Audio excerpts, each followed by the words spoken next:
Em muitas cidades e florestas dos Estados Unidos, há nas árvores demarcações coloridas que parecem estranhas para quem não é dali.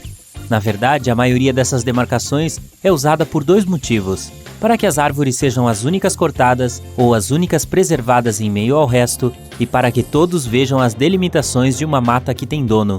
Não há regras específicas que definem a cor ou o formato das demarcações, mas as mais comuns para corte são linhas azuis. As demarcações para árvores a preservar geralmente são laranjas ou amarelas. Árvores dentro do perímetro urbano costumam ser marcadas para corte com linhas ou pontilhados vermelhos, alaranjados ou amarelos. Se você vir uma demarcação dessas em alguma árvore e seu carro estiver estacionado por perto, é melhor colocá-lo em algum lugar mais distante, para não correr o risco de ser amassado quando alguém cortá-la. As árvores de uma mata podem ser marcadas para a preservação por terem buracos bons para animais viverem ou por terem ninhos em seus galhos. É uma prática frequente deixar certas árvores intactas para que os pássaros ou animais que vivem nela ou a visitam não sejam incomodados. Árvores grandes e saudáveis que produzem sementes e frutos também são marcadas para a preservação, pois muitos animais e passarinhos se alimentam do que elas produzem.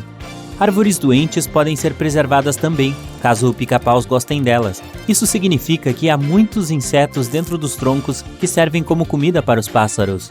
Demarcações coloridas em árvores de uma floresta também podem significar que alguém é dono daquela área e que deseja que todos saibam disso. Essas marcas podem ser feitas com qualquer cor e formato, mas sempre têm duas características específicas.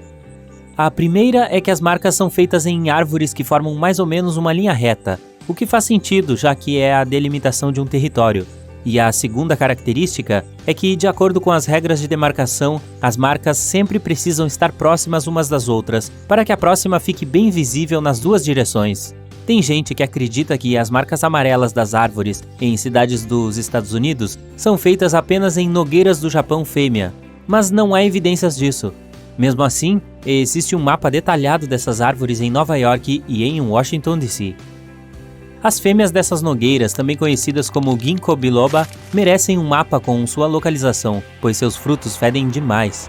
Se pela sua cozinha já passou um pedaço de manteiga que azedou, provavelmente você conhece o cheiro. Essas árvores foram levadas para os Estados Unidos nos séculos 18 e 19, quando uma onda de experimentar coisas novas e exóticas estava muito forte no país. Como essas nogueiras são árvores muito robustas e conseguem suportar condições climáticas extremas, acabaram se popularizando por lá. Muitas cidades as plantaram para arborizar mais a região, mas infelizmente muitas eram fêmeas. Para evitar que as árvores levem seu cheiro desagradável para as cidades, eles borrifaram um líquido especial nelas para impedir a frutificação. Esse líquido é seguro para pessoas e animais, então não é preciso se preocupar se você passar em um local em que os funcionários de manutenção estejam borrifando nas árvores. As demarcações coloridas podem ser vistas em ruas também, não só em árvores. Se você estiver caminhando por alguma cidade do Tio Sam e vir uma linha vermelha na calçada, por exemplo, significa que existe uma rede ou um cabo de energia debaixo de seus pés. Essas linhas são vermelhas para se diferenciar das demais, pois se alguém escavar o local e danificá-las, pode causar um problemão, talvez até maior que um vazamento de gás. As linhas laranjas significam praticamente a mesma coisa, só que mostram que existe uma linha ou cabo de telecomunicações ou sinal ali. Essas coisas não carregam eletricidade, então danificá-los não oferece tanto perigo, só que acaba causando um transtorno enorme para quem mora naquele quarteirão. Por exemplo, se um cabo óptico se partir, uma região grande pode ficar sem internet até que o dano seja reparado. As linhas amarelas mostram que há gás natural, óleo, vapor, petróleo ou algum outro condutor de material inflamável debaixo da pavimentação. Essas linhas geralmente são desenhadas de um jeito que indica a direção em que o cano está lá debaixo, pois sempre ficam no meio dele. O amarelo é uma cor tão alarmante quanto o vermelho, e faz total sentido. Um cano de gás quebrado e uma faísca são a receita perfeita para um enorme desastre. Linhas verdes mostram que há uma rede de esgoto ou algum dreno subterrâneo ali. Quebrar uma rede dessas pode custar a carreira inteira de um operador de escavadeira. E não é à toa. Imagine a bagunça que faria. Além de o conteúdo da rede de esgoto ser liberado, formando uma nojeira na superfície, os danos nos canos certamente custariam uma fortuna e atrapalhariam a vida de centenas de pessoas que moram naquele bairro. Como a água é tradicionalmente representada com azul, Faz sentido que as indicações de fontes de água potável sejam dessa cor. Danificar uma dessas não é tão ruim quanto quebrar um tubo de petróleo ou um cabo de energia, mas causará problemas para quem vive ali perto. Em cidades grandes, porém, não é algo tão importante, já que a água potável geralmente é de fácil acesso. Quebrar um cano de água traz mais problemas para o projeto de escavação ou construção, já que a água vai fluir para todos os lados, fazendo uma bagunça. Demarcações roxas também indicam presença de água, mas a potável. Linhas dessa cor significam que há uma fonte de irrigação ou de água residual ali embaixo. Essa água é captada de jateamentos de areia ou de processos de lavagem e normalmente é usada em indústrias ou para regar jardins. Ela não serve para beber, mas as consequências de quebrar um cano que carrega essa água são praticamente as mesmas em relação à água potável. A bagunça será igual.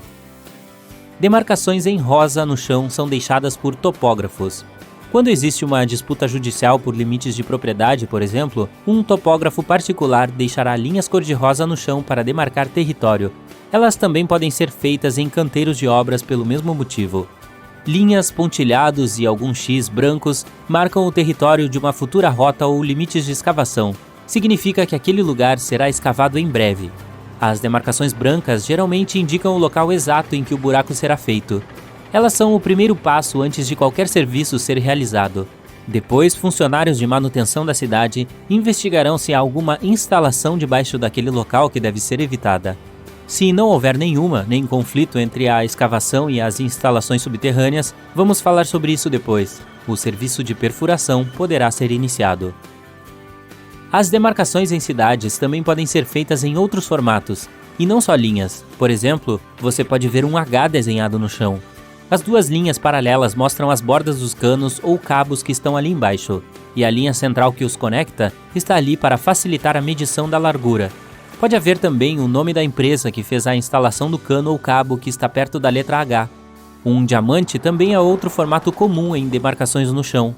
Ele pode, ou não, ter duas linhas paralelas marcando as bordas do condutor que está ali embaixo, enquanto o formato de diamante indica o tamanho aproximado do que está debaixo dos seus pés. Algumas demarcações parecem mais grafite, com um monte de símbolos misteriosos e letras, mas geralmente são abreviações e códigos para funcionários da prefeitura ou construtores. Por exemplo, você pode ver um X ou um quadrado branco desenhados no chão para marcar uma área que será futuramente escavada. Aí, os funcionários da prefeitura escreverão um NO, seguido do nome abreviado da instalação que está ali embaixo. Você pode concluir que nenhuma escavação poderá ser feita ali, mas é justamente o contrário. NO significa No Conflict, então está escrito que não haverá conflito entre redes elétricas, canos ou qualquer outra instalação subterrânea e o plano de escavação proposto. As abreviações também são escritas na cor da instalação a que se referem. Por exemplo, se houver um NOG escrito com tinta amarela em um quadrado branco, significa que o local pode ser escavado sem medo de que uma tubulação de gás, por isso a letra G, seja afetada. E se houver algum cabo de telecomunicações lá de baixo, os serviços da prefeitura desenharão um NO alaranjado e depois o nome abreviado da empresa que instalou os cabos. Outra forma de dizer a mesma coisa é desenhar o tipo de instalação subterrânea e fazer um X em cima dele.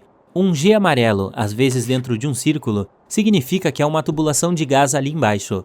Se ela estiver com um X, é porque não há problema algum em escavar aquela área. Nenhum tubo de gás será danificado.